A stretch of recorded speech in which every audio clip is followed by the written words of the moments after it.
તો એના પછી આવે છે આપણો સવાલ નંબર 6. તો સવાલ નંબર 6 કંઈક આવો આપેલો છે કે સ્થાનિક ટેલિફોન યાદીમાં 100 અટક યાદચ્છિક રીતે પસંદ કરવામાં આવી હતી અને અંગ્રેજી મૂળાક્ષરોમાં અટકમાં આવતા અક્ષરોની સંખ્યાનું આવૃત્તિ વિતરણ નીચે પ્રમાણે મેળવ્યું હતું. તો અટકોમાં આવતા અક્ષરોની સંખ્યાનો શું શોધવાનો છે? આપણે મધ્યસ્થ શોધવાનો છે. અહીંયા સવાલની અંદર ચોપડીમાં બહુલક અને મધ્યક બંને શોધવાનું કીધું છે, પણ અહીંયા આપણે ખાલી શું શોધીશું? મધ્યસ્થ જ શોધીશું, કારણ કે 13.3 માં આપણે ખાલી શું શોધ્યા છે? બધાના મધ્યસ્થ જ શોધ્યા છે. હવે આપણને ખબર છે કે મધ્યસ્થ શોધવા માટે તમારે માહિતીની અંદર સૌથી પહેલા શું શોધવું પડશે? તો તમારે સૌથી પહેલા શોધવી પડશે સંચયી આવૃત્તિ. કઈ કિંમત શોધવી પડશે? સંચયી આવૃત્તિ. તો સંચયી આવૃત્તિ શોધવાની કઈ રીતે? તો પહેલી જે કિંમત હોય એ m ના m આવશે. તો પહેલી કિંમત કઈ હતી? તો કે 6. તો 6 m ના m આવશે. બીજી કિંમત શોધવા માટે તમારે શું કરવાનું? તો તમારે કરવાનો ક્રોસ સરવાળો. 6 વત્તા 30 કેટલા થઈ જશે? 36. તો અહીંયા શું આવશે? 36. 36 વત્તા 40 કેટલા થશે? તો કે થશે 76. 76 વત્તા 16 કેટલા થશે? 92. 92 વત્તા 4 કેટલા થશે? 96. અને 96 વત્તા 4 એ થઈ જશે આપણા 100.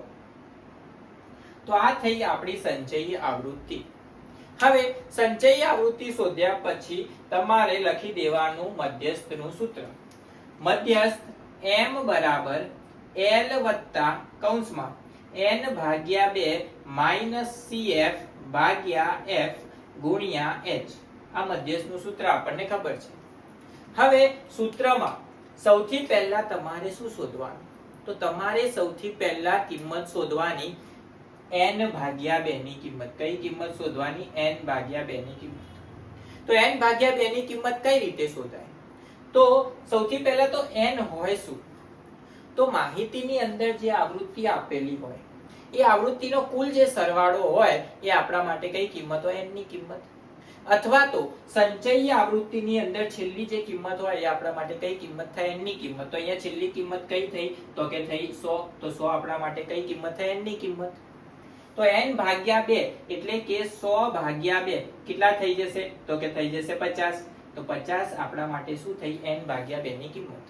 હવે સૌથી પહેલા જ કેમ n ભાગ્યા 2 ની કિંમત શોધવાની? કારણ કે એના પછી જ એનો ઉપયોગ કરીને જ બાકીની કિંમતો તમે શોધી શકશો. કઈ રીતે?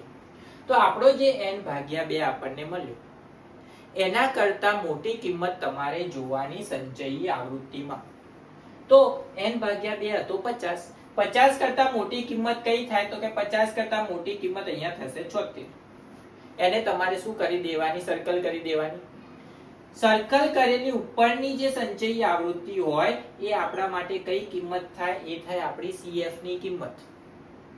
યાદ રાખવાનું, 50 કરતા મોટી કિંમત જોઈ 76 એને સર્કલ કરી એના ઉપરવાળી જે કિંમત હોય આપણા માટે કઈ કિંમત થાય? CF ની કિંમત. સર્કલ કરેલી કિંમતની જે આવૃત્તિ હોય એ આપણા માટે કઈ કિંમત થશે? f ની કિંમત. અને જે આપણો f હોય એના અંતરાલની અંદર અધઃ સીમા જે હોય એટલે કે નાની જે કિંમત હોય એને આપણે શું કહીશું? l ની કિંમત. બધી કિંમતો મળી ગઈ, ખાલી શું કઈ બાકી રહી? h ની કિંમત. તો h આપણને ખબર છે, h એટલે શું થાય? વર્ગ લંબાઈ એટલે કે તફાવત. 4 અને 1 તફાવત કેટલો? 3 નો. તો h ની કિંમત કેટલી થઈ જશે? તો કે થઈ જશે 3. બધી કિંમતો મળી ગઈ આપણને. સૂત્રની અંદર મૂકી દઈએ, સાદુરૂપ આપી દઈએ તો જવાબ પણ મળી જાય.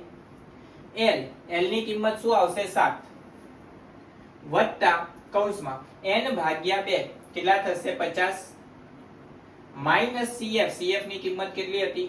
36 ભાગ્યા f ની કિંમત કેટલી હતી? 40 ગુણ્યા તફાવત કેટલો હતો? 3 નો.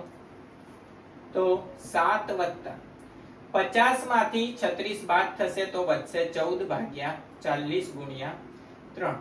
14 ને 3 વડે ગુણી દેશો તો 7 વત્તા 14 તરી 42 ભાગ્યા 40. 42 ભાગ્યા 40 આપણે કરી લઈએ તો કેટલા મળશે? તો 42 ભાગ્યા 40. 40 એકા 40 ઉપરથી નીચે આવશે 2. ભાગ નહીં ચાલે તો શૂન્ય લગાવીશું, ઉપર શું આવશે પોઈન્ટ. હજુ ભાગ નહીં ચાલે તો અહીંયા શૂન્ય લગાવવી પડશે, તો નીચે શૂન્ય આવે. 4 પંચા 20 તો 200 થઈ જશે. તો આપણો જવાબ થઈ ગયો, એટલે કે 42 ભાગ્યા 40 એની કિંમત કેટલી થશે? 1.05. અહીંયા મૂકી દઈએ તો 7 વત્તા 1.05, 7 ને 1 કેટલા થઈ જશે? 8. તો આપણો જવાબ થઈ જશે 8.05. એટલે કે મધ્યસ્થની જે કિંમત હતી આપણને શોધવાની કીધી હતી એ કેટલી મળી ગઈ? 8.05.